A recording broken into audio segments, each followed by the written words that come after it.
ఏపీని global digital హబ్గా తీర్చిదిద్దే అవకాశం ఉందని confederation of Indian industries CII అభిప్రాయపడింది.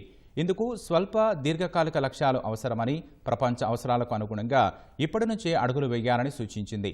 ఐటీ ఎగుమతులకు రాష్ట్రంలో మంచి అవకాశాలున్నాయని ప్రభుత్వానికి నివేదించింది. స్వర్ణాంధ్ర దార్శనిక పత్రం 2047 లక్ష్యంపై ఏర్పాటైన టాస్క్ ఫోర్స్ కమిటీ నివేదికలో సిఐఐ తన అభిప్రాయాలను వెల్లడించింది. భాగస్వామి పక్షాలతో చర్చించి వారి నుంచి వచ్చిన సూచనల మేరకు 2 నమూనాల్ని రాష్ట్రానికి నిర్దేశించింది. అమరావతి క్వాంటం వ్యాలీ ఏర్పాటుతో ప్రపంచవ్యాప్తంగా సాంకేతిక సేవలకు కేంద్రంగా మారుతుందన్న అభిప్రాయాన్ని వ్యక్తం చేసింది. ఐటీ డేటా సెంటర్లు, గ్లోబల్ క్యాపబిలిటీ సెంటర్ల ఏర్పాటుకు వీలుగా మౌలిక సదుపాయాలు, సంస్థల్ని ఆకర్షించేందుకు ప్రోత్సాహకాల్ని అందించాలని సూచించింది. బీపీఓ, కేపీఓ, ప్రోడక్ట్ డెవలప్మెంట్, జీసీసీలు, ఇంజనీరింగ్ సేవలు, అత్యాధునిక సాంకేతిక పరిజ్ఞానం, పరిశోధన, అభివృద్ధికి రాష్ట్రంలో అవకాశాలు ఉన్నాయని, భవిష్యత్తులో ప్రపంచానికి సాంకేతిక రాజధానిగా మారే అవకాశం ఉందని తెలిపింది.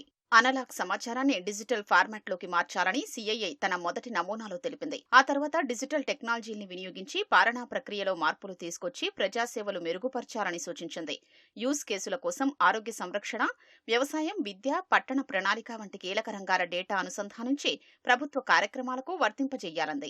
కృత్రిమ మేధ ఆధారిత అప్లికేషన్ల ఆధారంగా సేకరించిన డేటా వినియోగించి వివిధ అంశాలకు పరిష్కారం చూపాలంది. రాష్ట్రంలోని అన్ని ప్రాంతాలకు ఐటీ సేవలు విస్తరించేలా హబ్ అండ్ స్పోక్ విధానాన్ని అనుసరించొచ్చని 2వ నమూనాలో నివేదించింది.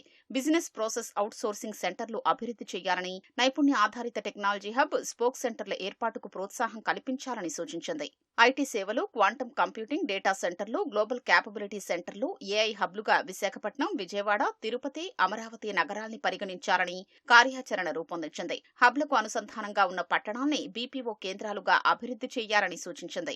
రాష్ట్రంలో ఐటీ రంగం అభివృద్ధికి చెన్నై, బెంగళూరు, హైదరాబాద్లోని ఐటీ హబ్లకు దగ్గరగా ఉండడం కలిసొచ్చే అవకాశాలుగా పేర్కొంది. పోర్టులు, విమానాశ్రయాల ద్వారా లాజిస్టిక్స్ అవకాశాలు ఉన్నాయని వివరిస్తూ ఐటీ సంస్థల ఏర్పాటుకు మౌలిక సదుపాయాలు, అందుబాటులో భూములు మెరుగైన అవకాశాలుగా నివేదించింది. ఐటీ కోసం ప్రత్యేకంగా అభివృద్ధి చేసిన 3 ప్రత్యేక సెజ్లు ఐటీ పార్కు మౌలిక సదుపాయాలుగా వివరించింది.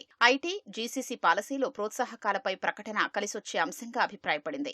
ఆప్టికల్ ఫైబర్ యాక్సెస్ ద్వారా హైస్పీడ్ ఇంటర్నెట్, చౌక ధరకు విద్యుత్ అందించడం వంటివి రాష్ట్రానికి మౌలిక సదుపాయాలుగా నివేదించింది. స్వల్పకాలిక లక్ష్యాలుగా software technology parks of India సహకారంతో ఇంక్యుబేషన్ సెంటర్లు లేదా ఇంక్యుబేటర్స్ ఏర్పాటును సూచించింది. పరికరాల కొనుగోలు, పేటెంట్, పరిశోధన, అభివృద్ధి కార్యకలాపాలకు ప్రోత్సాహకాలు కల్పించాలంది.